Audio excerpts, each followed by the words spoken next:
mbokki internet Chrono Actu ñu ngi leen di nuyu bu baax a baax di leen dalal jàmm ci entretien spécial bi nga xamante ne ñu ngi koy amal ni ki tey jilee ak Bah Diakhaté mi nga xamante ne kenn dootu ko présenté ci réew mi mu présent trop ci li nga xamante moom mooy ci réseaux sociaux yi jëmale ko nag ci addu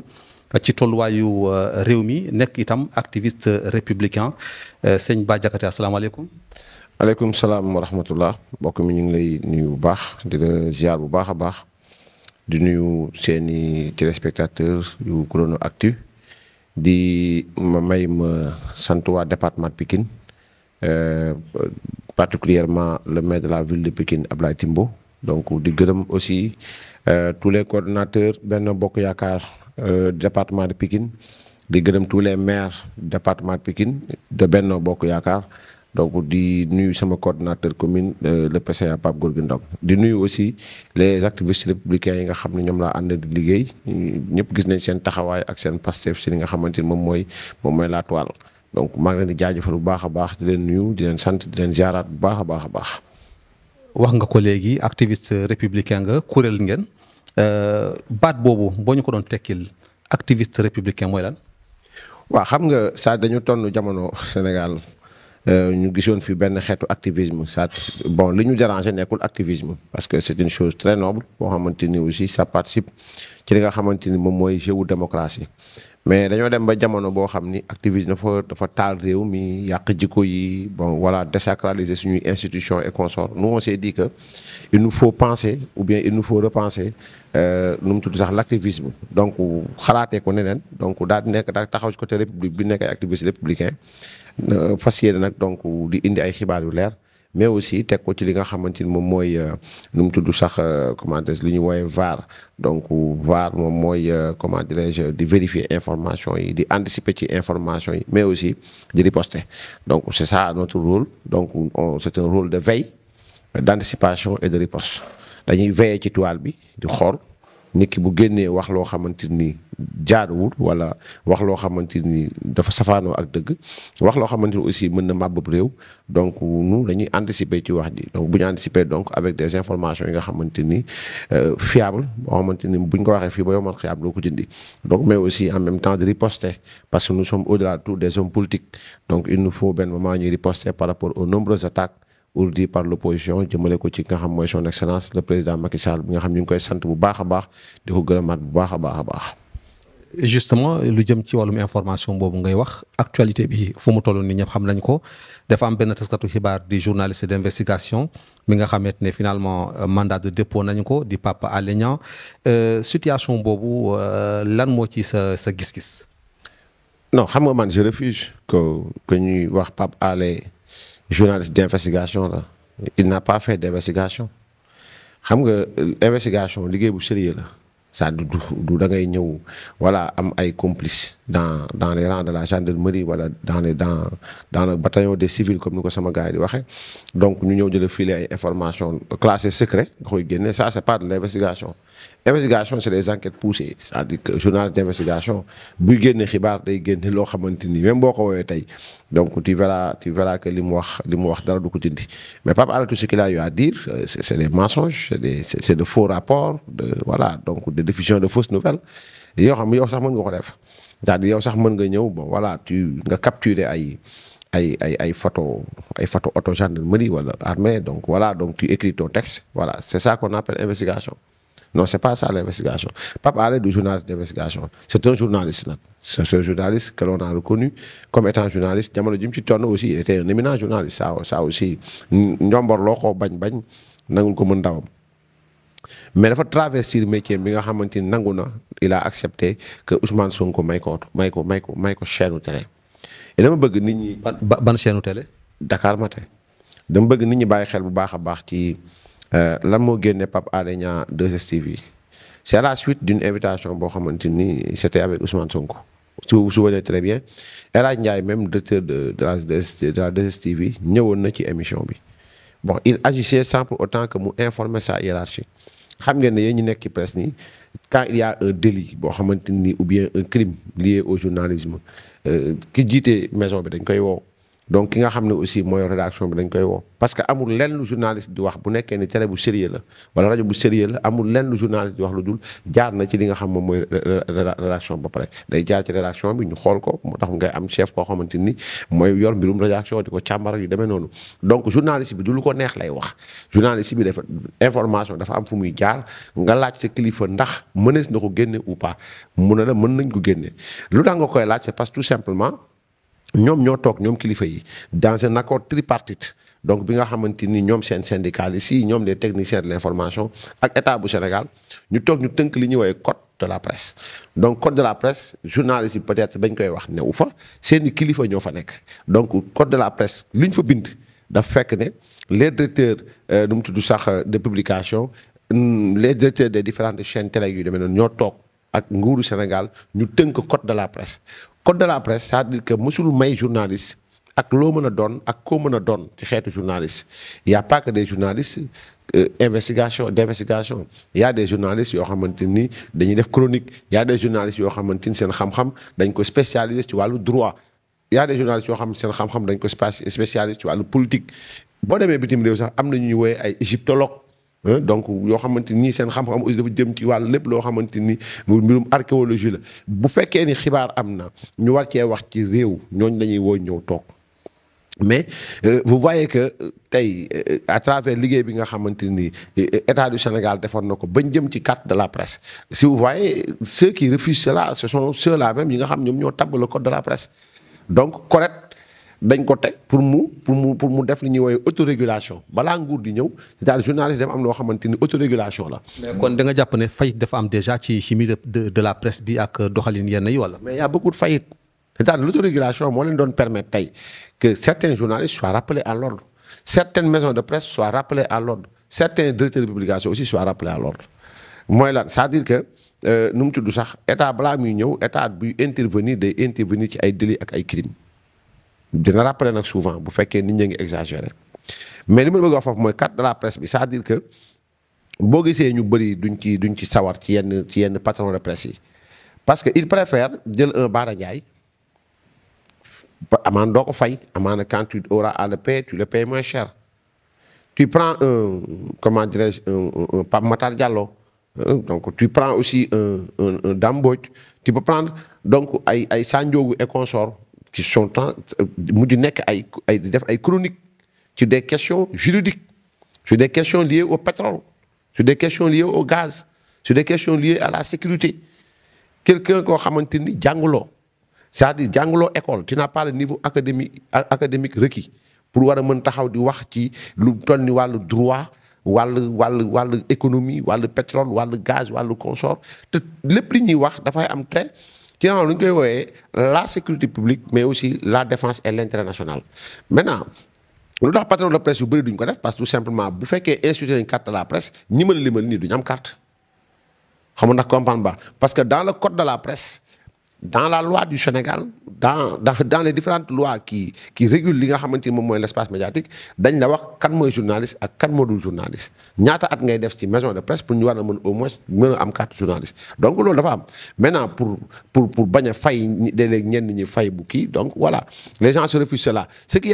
a créé benn genre cacophonie au sein de l'espace médiatique on ne sait plus qui est qui les vrais journalistes sont insultés tey quand je vois ñuy saaga ku mel ni ay Mamadou Ibra Kane ku mel ni ay Aïssatou Diop Fall ku mel ni ay comment dirais-je peux citer beaucoup de journalistes aussi donc yéen aussi yéen ngi seen métier mais c'est-à-dire que man ce qui me dérange c'est pas le fait que sax la floraison kii jëmale parce que ay ndaw aussi liñ jàng am bëgg-bëgg beeg yëg-yëg bi voilà mën nañ ko exercer mais à la limite de la loi. Parce que la loi elle est très claire c'est-à-dire que la loi au-delà nu mu tudd sax de la loi de 2006-19 du comment dire je pense du 10 juin xaw ma du 30 juin 2006 le décret bi nga xam mooy décret d'application de cette loi le code pénal en ses articles nu mu tudd sax 60 ba 61 et ak yi stop ñoom ñëpp ak le code de la presse ñoom ñëpp lépp dafa dal ci kaw Pape Alé Niang. Pape Alé Niang moom justement mandat de dépôt bi da nga jàpp ne c'est mérité ou bien fu mu toll nii gis nañu également association presse yi ñoom ñëpp mobilisé wu nañu annoncé nañu d'ailleurs marche nationale pour sa libération loolu aussi ndax dina neex a gérer ci biir réew mi. xam nga y a pas de métier spécial je vous donne un exemple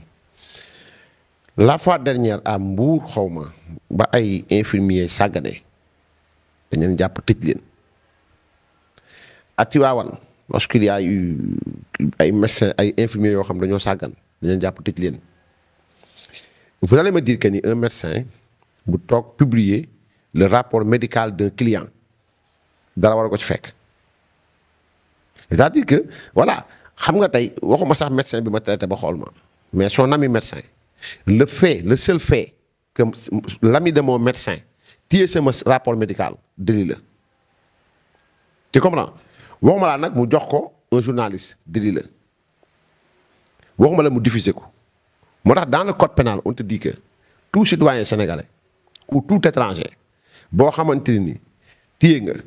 mbaa nga diffuser mbaa nga multiplier mbaa nga dimbali multiplier ko un document estampillé secret défense wala un document estampillé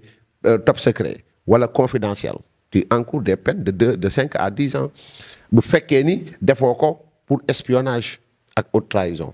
loolu c'est différent ak nga jël un document classé secret un document classé confidentiel jox ko le gouvernement du Mali ou bien le gouvernement de la Gambie ou bien de la Guinée-Bissau ça c'est de la haute trahison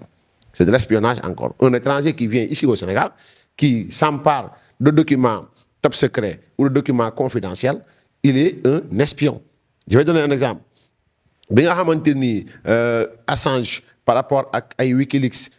nu mu tudd Edward Snowden et tous ces gens-là qui ont eu à un moment donné ñu génne ay secrets biir États-Unis mais ils ont été poursuivis maintenant c'est pas li ñuy wax ndax dëgg la wala du dëgg si vous vous rappelez très bien système d'écoute yi nga xam moo amoon États-Unis di déglu yenn diplomatie et consorts ça buñ ko génnee c'est-à-dire que y a aucun pays bu nekk au Sénégal lu dul yaa ngi bu nekk ci àdduna bu lu dul yaa ngi jéem a espionner sa morom. avocat maître Moussa Sarr dégg nañu ko moom mu ne audio boobu Pape Alé Niang ci réseaux sociaux yi la ko jëlee maanaam nekkut ne dañ ko jox wala moo ko dem lijjanti ci réseaux sociaux la ko jëlee ndax def nga loolu yor na maanaam. xam nga un avocat day lay la loi elle est claire bu ko téyee waru ko génne c'est-à-dire recel ak diffusion. ñoo yem c'est-à-dire c'est pas le fait de diffuser ou bien le fait maanaam le seul fait que Pape Alé ne téye naa une enquête interne de la gendarmerie c'est un délit. Et pourtant Ousmane Sonko moom aussi yor na même enquête bi les gens se posent la question pourquoi ñu téye Pape Alé te ñu bàyyi Ousmane Sonko. maa ngi ciy ñëw ci loolu je parle du cas Pape Alé ba pare je l'ai entendu tout le monde l'a entendu Ousmane Sonko mais maintenant ça dit que un avocat son rôle c'est de plaider et de décharger son client. Donc Moussa Sarr, il faut le comprendre. Il est dans cette logique. Il est dans la logique de décharger son client. Ça, c'est vrai. Mais quand moi, je suis au Sénégal, je Pape Alé Niang génnewul un message radio de la police. Vous savez le message radio? C'est-à-dire que c'est un message d'un from diw to diw. C'est-à-dire, from Bah Diakhaté to Ablaye. Stop. ñu def nangam message stop ñu def message donc avec des codes très clairs yoo xamante ni destinés à quelqu'un ça se passe c'est ça la communication de l'armée de la gendarmerie de la police maintenant ce document bi nga xamante ni Pape Alé génne na ko qu'est-ce que cela pouvait avoir comme conséquence xam nañu lu ñu wax xam nañu lu ñu ci jublu un terroriste qui s'empare de ce document mën na créer un contre-offensive par rapport à ces gens-là. Ça a trait avec la sécurité publique. Le fait de faire de la subversion, ça dit que wax ne kër gi général maanaam il a dit un général de l'armée buy tabax këru 6 milliards. yow yaa ko wax loolu kenn moo ko wax loo. gis nañu nga def ci ay révélations yow am nga information ci loolu wala. non man kër googu. Non seulement j'ai les droits réels de la maison bu Moussa Fall maa ngi ak certificat d'hérédité bi maa ngi tous les enfants de Moussa Fall est-ce que comprendre nga boo xamante lié à cette maison donc Pape Alé en disant cela dafa jëmoon ci une manipulation boo xam ni une manipulation de masse waxul woon ak ñun civil mais quand on dit qu'un général de l'armée am na këru 6 milliards nan la ko homme de tout soldat nu mu koy gisee on se bat pour des hommes qui construisent des maisons de 6 000 millions. C'est la construction de la subversion, c'est-à-dire que mooy inciter la troupe à la rébellion et démoraliser aussi la troupe lu mu ci jublu à Lorée bi ñu waroon convoquer Ousmane Sonko. C'est-à-dire c'était démoraliser la troupe au niveau de la gendarmerie, créer la cacophonie pour bu ñu wàccee terrain bi moom maintenant est-ce que ce sera un désordre wala débandade totale. Voilà les buts pour lesquels Pape Alé Niang est poursuivi et mis sous mandat de dépôt. Mis sous mandat de dépôt aussi, le procureur de la République a demandé au juge du deuxième cabinet mu ubbi li nga xam mooy information judiciaire. J'ai entendu Ousmane Tounkara déglu naa leen ñoom ñëpp même waa Pastef dans leur ensemble il parle que portable ñu fekk dara mais pourquoi ñu koy jéem a effacer qu'est-ce qu'il y a là-bas. Mais justement aussi aujourd'hui est-ce que lii du prouver ni que am na faille un peu ci ni nga xamante tey noonu la ñuy gérer suñu sécurité parce que moom naka la Pape Alé Niang jotee li nga xamante moom mooy message yooyu loolu aussi c'est une grande équation. Dans toute corporation il y a des traîtres corporation boo gis dafa am traître. L'exemple parfait c'est Capitaine Touré c'est l'exemple c'est l'illustration la plus parfaite et bu fekkoon ni tous les généraux de l'armée qui sont à la retraite tous les colonels de l'armée yi nekk à la retraite de la gendarmerie de la police se mettaient à parler fu réew mi jëm ça c'est dangereux un officier c'est un officier c'est-à-dire officier lu tudd un officier n'est pas un soldat am na loo xam ne duñ ko jàngal soldat bi sous-officier lañ koy jàngal même dans la troupe am na loo xam duñ ko jàngal soldat bi caporal lañ koy jàngal am loo xam duñ ko jàngal caporal bi caporal chef bi lañ koy jàngal parce que il est chef de groupe peut-être comme baax ni ma wax am na loo xamante ni sergent bi moo koy jàng am na loo xam ne adjudant bi moo koy jàng parce que kenn ku nekk ak mission bi nga am na loo xam ne colonel moo ko moom officier généraux moo ko moom donc kenn ku nekk ak li nga xamante ni moom lañ la jox comme mission boobu ñu la jox dañ lay jox xam-xam yi nga xam ne moo accompagner mission bi. Vous croyez que les généraux qui sont à la retraite parlant de ces 45 milliards dont ils parlent xamuñu nu ñuy def ba jënd arme vous croyez qu'ils ne le savent pas et si on se mettait ñu wane au Sénégal que ni Sénégal jënd na par exemple des Kalachnikov wala jënd na des HK wala mu jënd ay FAMAS fan la ko jëndee ci diw la ko jëndee ñaar la ko jëndee temps la ko jëndee cela veut dire quoi ci réew civil warta xam le fonctionnement de l'armée et ça c'est nu mu tudd sax du Ousmane Sonko moo koy changé du Pape Alé Niang moo koy changé l'armée c'est l'armée loolu moo ñu muccloo depuis 1960 ba léegi toutes les armées de l'Afrique sont entrées en conflit si vous allez au Burkina Faso des lieutenants font nu mu tudd sax dañuy def li nga xam mooy coup d'état des caporaux fii rek soriwuñu frontières yi ñu nekkal nii muy la Guinée-Bissau muy la Gambie muy le Mali muy la Mauritanie tous ces pays ont connu des matins de coup d'état des matins où des soldats ont pris des armes et ont tiré sur d'autres soldats la moo ko indi par tout simplement seen secret défense seen secret armée tout est dehors. Nous on a réussi une chose. On a une armée républicaine,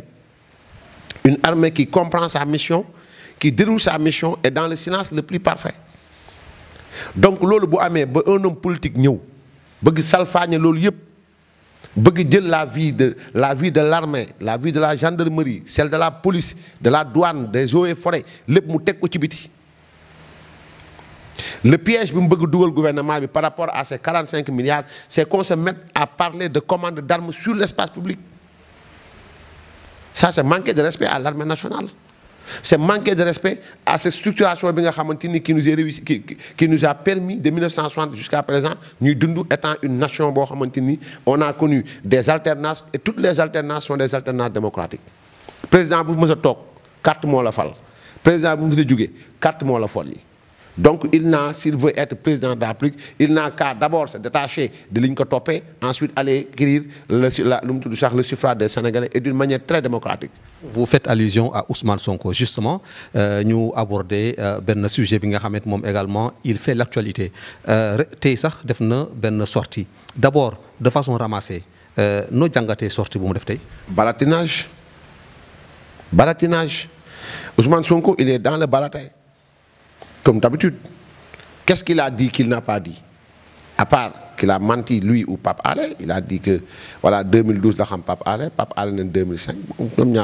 ñaar ñoo yem. Maintenant ça dit que Ousmane Sonko son discours d'aujourd'hui à part créer l'affaire dans l'affaire waxu fi dara. La seule constante bi Sénégal di xaar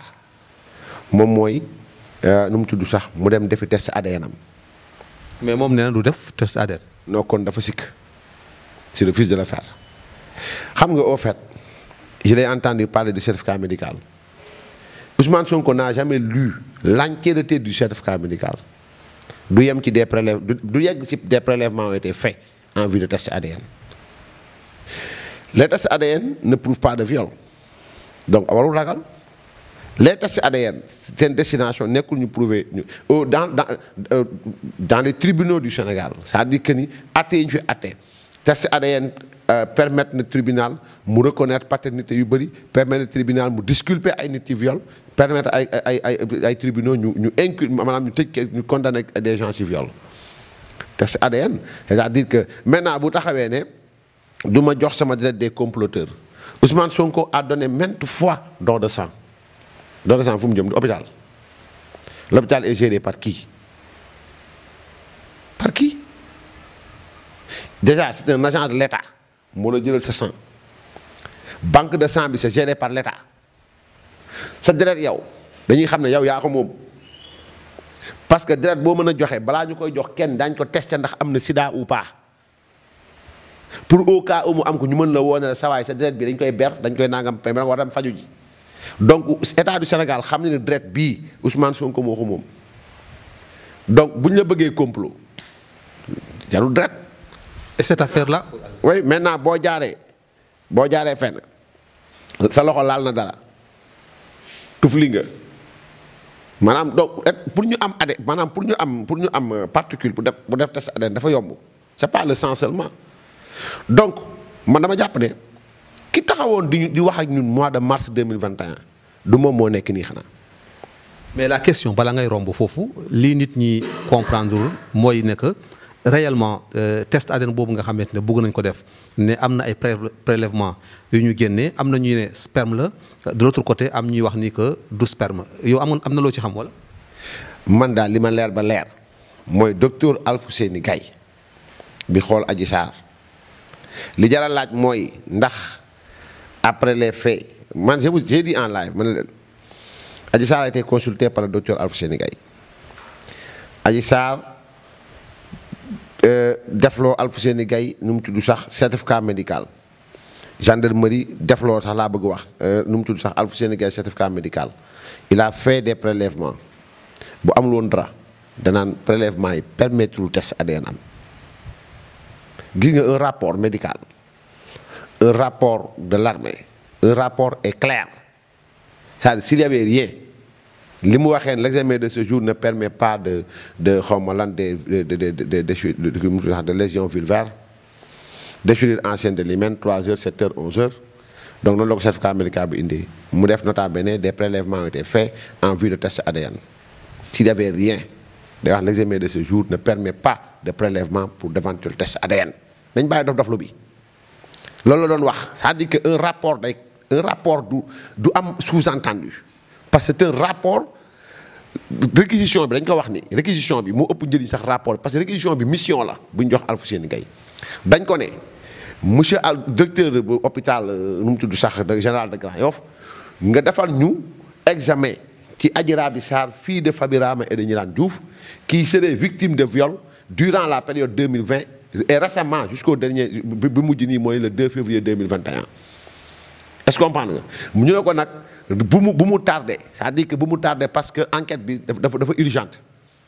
yaa ngi baax léegi ñu defal ko nota bene nous faire des prélèvements en vue d'éventuels tests ADN est-ce que comprendre nga donc maintenant bu ñu demee ba Ousmane Sonko mu wax ni test ADN bi nangam sangam au-delà du sperme ce qu'il ne sait pas si bu fekkee ne awra jaar na fa sa ADN jaar na fa y a pas je te donne un exemple c'est-à-dire que boo ma waxoon tey un crime par exemple pour rey nit homicide bon homicide par étrangulation waa ji xoj nit ki ak loxoom ba mu dee maintenant c'est-à-dire que bu ñu jëlee fi baaraam bi tegu y a les empreintes digitales xam nga ndax dégg nga baax ni moo xam ne maintenant bu fekkee ni yow ba ngay rey nit ki ba ngay xoj nit ki aussi bàyyi nga fa sa karaw donc loolu du affaire sperme c'est-à-dire que dans ce cas bu Adji Sarr sperme la mais dama lay wax ni ñaari cas yi ñuy wax yëpp da leen gën a dugal bu fa awra jaaree ça va ce kii sa particule jaar na fa frottement bi fi mu am jaar na fa bu docteur Alfousseyni Gaye defee loolu prélèvement c'est toujours la même chose cela conforte que la thèse que ni Ousmane Sonko par A ou B maanaam bu fenee ci sperme bi mënta fen ci awra bi dugg bu fenee ci awra bi dugg mënta fen ci sperme bi et c'est pas ce qu'il nous avait dit il nous avait dit que ni feebar moo ko yóbbu Sweet Beauté il a refusé de répondre à cette question vous tous journalistes mosu leen laaj Ousmane Sonko feebar bu mu waxoon Sénégalais yi ba léegi kenn déggaatul mu wax ci feebaru ndigg bi depuis lors peut-être xanaa dafa wér il avait dit qu'il a une sérieuse maladie de dos boobu ba léegi gisatu leen ko ak feebaru ndigg benn ñaareel bi mooy c'est-à-dire ñaareel bi mooy Ousmane Sonko avait dit que ni nu mu tudd sax comment dirais-je Sweet Beauté Spa dafa mu fa 10 minutes dans les enquêtes yi nga xamante ni Pape Alé Niang sax moo ko liiral boppam il est sorti à 23h lu mu fa doon def qu'est-ce qu'il faisait là-bas donc question yooyu lañ soxla mu leeral ko maintenant quant à complot bu fekkee ne dem na ba yoon ne ko defoo dara ADN bi ne ko tey jii maanaam du sa bos bu boobaa nag lay dem mën a plainte pour complot. et pourtant plainte na ba pare Serigne Bassirou Gueye la wax loolu la wax. est-ce que war na leen plainte bi. gëmoo plainte bi. non benn yoon laa gis Ousmane Sonko wax yëkkati document mooy bu wax ci rapport keroog bi pourtant ak a yomb 94 milliards yi mu jiiñ Mamour Diallo ak a yomb mu yëkkati rek këyit bi ñu leen compte bancaire baa ngi nii il l'a jamais fait xam nga ndax yéen a ngi ci bàyyi xelam déet mosul yëkkati këyit Sénégal laa la wax ne compte bancaire ma leen doon wax comme ni mu ko def ci rapport bi mi ngi nii tey ba muy wax moo na génne plainte baa ngi nii c'est facile nit ñu mën ko gëm il est dans le baratin c'est-à-dire c'est un menteur c'est un manipulateur del xool dans l'avenir nga xool ndax plainte am na fa am déet. léegi ñu ñëw ci beneen sujet moo di arrestation garde rapproché am ak li xewoon fale ci kii loolu aussi lan moo ci sa gis-gis. mais c'est la loi qui doit se dire je donne la jurisprudence Khaliphone Sall Khaliphone dafa jotee xale bu jigéen n'est-ce pas xale bu jigéen bi jiiñ ko yàkkataan ñu dindi yàkkataan bi mu jiiñ ko coup et blessure volontaire coup et blessure volontaire boo xam ni yow état ndaw si yàq na oto jàmbur jël na 25 000 jàmbur saaga nañ ko fi mais Khaliphone tëdd na 1 mois pourquoi parce qu'il n'a pas le droit de se faire justice soi-même lui-même du moins donc ce qu'on voit romb na des gens ont crié Sonko violeur Sonko Adji Sarr mais nangu ko comme ni sa kilifa yónnee woon ay nit ñuy yuuxu maître El Hadji Diouf violeur buntu tribunal bu mu demee di porter plainte contre Ousmane Sonko pour diffamation dans l'affaire des 94 milliards yéen ñëpp dégg ngeen ko xanaa El Hadji Diouf du papay jàmbur buntu tribunal ñoom Guy Marius Sagna ñoom Karim Xurum Xaq yi nga gis il criait nu mu tudd sax El Hadji Diouf violeur violeur violeur il criait dessus xanaa dañ fàtte loolu est-ce que El Hadji Diouf mën na yónni na ay garde du corps pour ñu dem xeex ak ñoom non souvenez-vous l'affaire Aliou Sall Ousmane Sonko dans ses mensonges topp fi Aliou Sall suñu 400 000 fu booy tourné dem Guédiawaye di wax Aliou Sall sàcc la il n'a qu'à souvenir de ça ba mu fi jiñee Mamour Diallo fu Mamour Diallo tourné booy di wax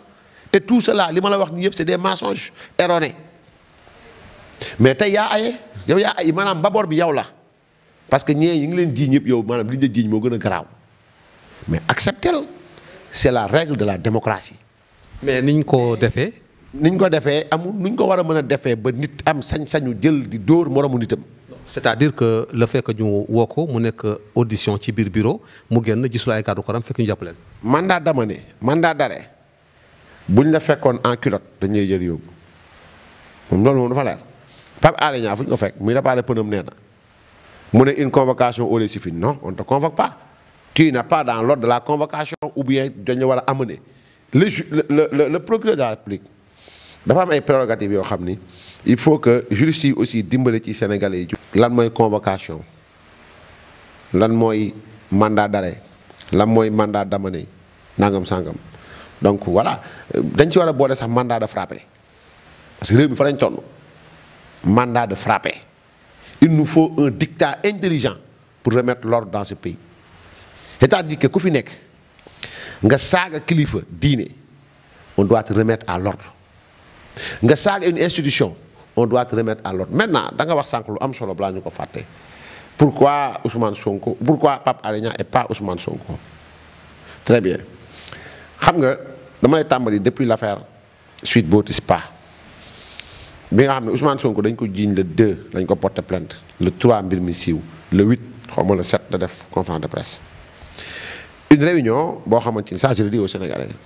jour bi Pape Alé Niang di jot li nga xamante ni moom mooy les rapports nu mu tudd sax d'enquête de la gendarmerie c'est-à-dire enquête ci mbirum Sweet Beauté bi ñu déglu audition capitaine Touré ak nangam ñu ngi ko jot à bord d'un 4x4 bon ndax clé USB war ndax sam actuellement les gens sauront sous peu mais jot na ko ñu xam dajaloo pour dire seen stratégie de communication. kan moo ko jox. non loolu dina leer sous peu Pape Alé. am nga ci ay preuve. non ma ne Pape Alé fii ak ay quelques fan Sénégalais dañ xam kan moo jox Pape Alé Niang enquête gendarmerie kan moo jox Pape Alé Niang rapport d'enquête ak ci ban canal la ko joxe est-ce que clé USB la wala document physique la les Sénégalais sauront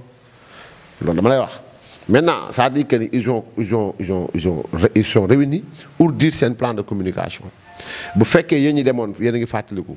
Ousmane Sonko a eu un retard de presque 40 minutes balaa muy commencer journaliste avocat di fa daje maanaam dañoo bari tellement que ça dit que bu ñu la waxee dossier bi dafa vide da ngay maanaam da ngay juum maanaam da ngay yéemu ils ont ourdi une stratégie de communication donc maintenant Pape Alé bu jotee ay documents ba su Ousmane Sonko jot ci ñu ñëwaat ba ci ay rapports internes de la gendarmerie ñu ñëw ay rapports fuitewaat encore Ousmane Sonko veut être poursuivi pour autre chose que le viol yi nga booy àtte ni da ngay intelligent li muy wax ni yépp ay Macky Sall ay israéliens jox nañ ko arme mu jox leen kër comment ça est possible dans un pays ban format lañ koy defee armement maanaam pour ay armam la moom armement ci nan Israël parce que dégg na temps yi passé Israël ñu ngi fi woon nangam sangam gis nga dans nos accords dans nos différents accords militaires nangam sangam yi ñu def Sénégal dafay nekk souvent ak israéliens yi nekk ak américains yi nekk ak nangam sangam nos officiers aussi sortent dañuy dem bitim réew dañuy dem Israël dañuy dem États-Unis dañuy dem France dañuy dem un peu partout c'est-à-dire parce que xam-xamu àdduna moo dépassé xam-xamu Ousmane Sonko c'est-à-dire que bon voilà lui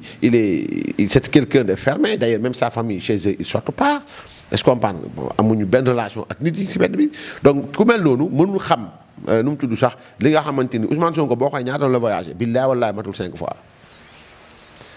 donc ce qui veut dire que ni il n'a pas encore cette maturité bi nga xamante ni donc tey jii yow wala keneen ak keneen ci réew mi am nañ ko c'est-à-dire que xam la diplomatie la politique extérieure de l'État lan mooy sécurité lan mooy défense nationale c'est-à-dire c'est des notions que Ousmane Sonko ne comprend pas. Et pourtant jàpp nañu ne c'est le potentiel adversaire en tout cas du président Macky Sall bu fekkente ne dina laaj une troisième candidature wala le candidat de Benno Bokk Yaakaar en 2024. xam nga moom je conjugue mes verbes au présent Ousmane Sonko benn adversaire la am Adji Sarr la bu paree ci moom bu paree mu beneen adversaire mais instant yi benn adversaire la am te malheureusement xale bu ndaw la Adji Sarr la moom lay demal confrontation sous peu. moom procès dina am gëm nga ko yow. non par force. il y aura procès xam nga kañ la ñuy wax ne procès amul mu convaincre juge bi dans son innocence il n'a pas convaincu le juge parce que les questions essentielles yi doon tax ñu ne non-lieu war na mën am mooy ñu ne la ndax seq nga Adji Sarr wala seqoo moom nga ne sequ maag moom dara mais il a dit de répondre question boobu defal test ADN pour ñu prouver ne sperme moom moo ko mën a du ma ko def loolu donc foog mu dem confrontation et à l'issue de confrontation il ira au procès ça c'est clair ça lui même il le sait na dem Tivaouane na dem Mbadakhoune na dem Dakar Ngooñ wala moo xam na dem fu ko neex mais il ne sortira pas du Sénégal et quand le juge aura besoin de lui il va le convoquer à nouveau mu ñëw ça c'est clair. waxtu wi xaw nañoo njatt xam naa ni dañuy accélérer rapidement rek ak yeneen question également fu mu toll nii am na concertation nga xam ne def nañ ko ci réew mi ci wàññite prix yi mu am ay dogal yu am solo yu ñu ci jël application bi ndax jàpp nga ni du am jafe-jafe. Non, je crois pas que mu am jafe-jafe et nous prions que pour mu am bañ am jafe-jafe parce que bu président yërëmee bu fekkee président yërëm na consommateurs yi je pense que ni grossistes yi ak ñi nga xam détaillants yi dañu war a tamit yërëm consommateurs yi mais man l'important ci li may wax mooy moom mooy par exemple comment dirais-je le président de la République mesures yi mu jël moom la mujjee jël buñ ko fàttee. président Macky Sall tàmbaliwul ci wàññi ay njëkk yi mujj yi nii 2012 ba 2012 ba 2019 njëkk mësul wàññeeku Sénégal à partir maintenant 2019 mu gañewaat deuxième mandat bon voilà quelques mois après mu formé gouvernement am après Covid-19 ñëw. Covid-19 ñëw avec un lot de désastres ci wàllu économie bi ci wàllu structuration économique même. mu indi une conjoncture boo xamante ni yow fi nga doon dem di jële ji foofu la gën a mittee donc ba loolu amee aussi bon voilà donc ñu pare ci bon voilà donc pare wuñ sax parce que Covid mi ngi continué ba léegi bon la guerre de l'Ukraine et de la Russie a commencé donc ça c'est un contexte boo xamante ni mondial un contexte boo xamante ni dafa indi problème yu bari mais jànkontewul aussi le président de la République yokk na ay salaires des enseignants jànkontewul aussi le président de la République yokk na salaire ñi nga xam ñu ngi yegg si wàllu santé. yàquwul aussi que le président de la République yokk na salaire takku der yi il recrute ba actuellement nii il est en train de recruter 2000 personnes au niveau du port des personnes pour les brigades yi nga xam ñoom ñooy contrôler les prix et tant d'autres mesures yi moo ci mujj boo xoolee yokkal na àll traité yi ñu doon am 8000 actuellement ñi ci ay 35000 et consorts ñu doon am nangam ñi nga am nangam. Maintenant, actuellement, la dernière mesure qu'il a prise, il ne faut pas qu'on se focalise sur cette dernière mesure. C'est-à-dire qu'il faut que l'on rappelle aux Sénégalais que de Diouf, que de Senghor à Macky Sall, le président n'a jamais été aussi social que lui. Parce que si nous faisons une bourse familiale, si nous faisons la couverture maladie universelle de 0 à 5 ans, gratuité. Si nous faisons aussi que le président Macky Sall, dans ses mesures sociales, récemment, il a choisi 200 et quelques mille familles pour octroyer à chacun d'eux 80 000 francs pour appeler parce que la conjoncture nous mettait. Donc tout cela participe à ce que le président a dimbali. N'empêche, l'opposition tirera toujours. Mais nous saluons et nous saluons vivement l'acte que le président de la République a posé. Est-ce que l'on influe les grandes infrastructures nga xamanteni mi ngi koy tek ci réew mi il faut souvent que ñu wax ko Sénégalais yi Macky Sall muy ñëw au Sénégal benn port la ñu am port bi moo mag état bu Sénégal c'est bien avant l'indépendance c'est en 1886 moo mag sax daanaka Senghor jamono la Dior ça l'histoire tout le monde le sait boobu la ñu doon tabax raay le président Macky Sall a été le premier président sénégalais à part le blanc bu tabax raay bu bees tàq indi train bu bees tàq muy daw ak courant régime binaire boo xam ne je crois binaire lañ koy wax ñoom xaw ma courant ak gasoil nga ñëw ñu ne déetawaay mu indi BRT ñu ñëw port bu Dakar bi bañ ko tabaxee moo mag état bu Sénégal de 1960 à 2012 on n'a eu qu'un seul port. Avec le président Macky Sall, nous sommes actuellement à 2 ports plus celui de Dakar. Nous sommes 3. Grâce à lui, dans l'éducation nationale, nous sommes Cheikh Anta Diop et récemment l'université de Saint-Louis. Il y avait un centre universitaire régional. Mais grâce à lui, aujourd'hui, on a d'autres universités. L'université de Thiès, il y a l'université de Kaolack. Il y a tant d'autres universités, à Ziguinchor et consorts. Maintenant, réew du naaw réew day dox. Bon, il ne faut pas que nous soyons une nation de rêve. Rêve yi ñu doon am utopie yooyu ñu doon am il faut que qu'on revienne sur terre que ñu xam ni l'émergence est une marche et une marche résolue. Le président Macky Sall a mis ce pays sur les rangs justement am de na l'émergence. quelques réalisations président Macky Sall yi nga xamante ne évoqué nga ko maintenant am na aussi benn débat bu suscité wu même dans la mouvance présidentielle jëmale ko ci éventuelle troisième candidature am moom président Macky Sall yow lan mooy sa gis-gis personnel ci troisième candidature boobu. xam nga yàlla moo dogal maa ngi gis keroog Mame Matar Gueye di ko wax c'est-à-dire que Sénégal tout le monde est juriste. Tout le monde est entraîneur de football, tout le monde est géologue, tout le monde est maanaam ñun xam-xam yëpp la ñu am mais Sénégal yàlla moo dogal loi réew mi dañ ko bind tënk ko teg ko muy la constitution ñu ne dañ ko jébbal nga xam mooy le conseil constitutionnel balaa ñu ci jëm ñun am nañu sañ-sañ wax ni ñu liiree ñun constitution Sénégal mandat 7 ans bi bokku ci man loolu laa gëm c'est que le mandat du président de la République est de 5 ans concerné wul 7 ans bi. xam nga ndax comprendre ma wax maintenant à partir de cette nouvelle constitution nul n'a le droit de faire plus de 2 mandats consécutifs un autre peut voir autre chose que amul droit bi ñun ñëpp nag maintenant ku nekk libre ci wax li nga xam ne moom nga xalaat du ay Colideb du ay Y'en a marre du ay keneen moo ñuy décider ñun ce que la loi nous dit mais le conseil constitutionnel moom lañ ko dénk le moment venu le président de la République bu fekkee ni gis nañ dafa war a def 2e quinquennat il va le faire. da nga koy jàppale yow. bu baax non seulement dama koy jàppale sama bakkan laa koy jox pour mu am ko maintenant si le conseil constitutionnel décide que bon voilà donc nul n'a le droit de faire plus de 2 mandats consécutifs ça veut dire le mandat de 7 ans et le mandat de 5 ans donc nous allons accepter tout en nous disant suñu biir que ni le conseil constitutionnel lui-même donc du moins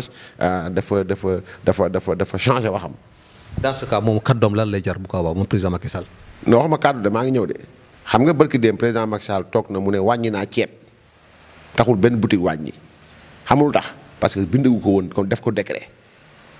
xam nga comment moo xam ne tant que bindu ko amul njëriñ donc wax bi wax la rek président Macky Sall am na droit wax ne man mënuma mais ñun waa partem daf ñu jox cër nag dañuy déglu